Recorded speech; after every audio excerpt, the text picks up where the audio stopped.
Alors aujourd'hui, c'est le quart d'heure de célébrité de Denis Boissier. Bonjour Denis. Bonjour. Alors je vais rapidement présenter Denis Boissier et nous passerons au vif du sujet. Alors Denis Boissier, vous êtes l'auteur de 5 romans et d'un gros dictionnaire des anecdotes littéraires.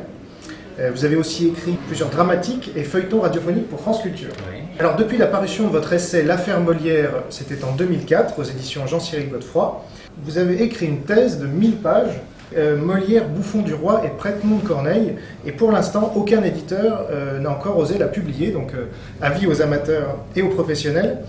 Et vous avez été chargé en 2006 par l'association cornélienne de France de diriger le site officiel de l'affaire Corneille-Molière dont on va parler.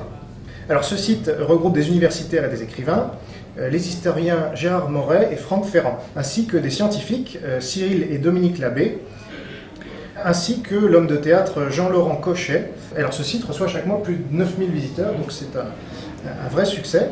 Et alors moi je rajouterais que vous êtes également l'auteur d'un des chapitres de mon petit dictionnaire des débats interdits mais légaux, sur cette même affaire Corneille-Molière. Alors, première question, vous vous inscrivez dans une lignée d'écrivains, de poètes et d'hommes de théâtre, depuis Pierre-Louis, donc en 1919, qui remettent en cause la paternité des œuvres de Molière. Ma première question, c'est pourquoi ?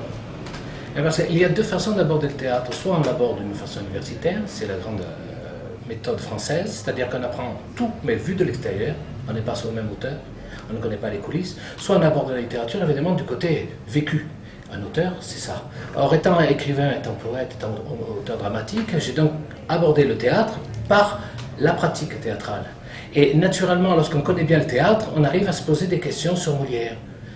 Et ces questions-là, généralement, les universitaires ne se les posent pas. Il est admis que Molière est un grand auteur, comme il était admis il fut un temps que la Terre était plate.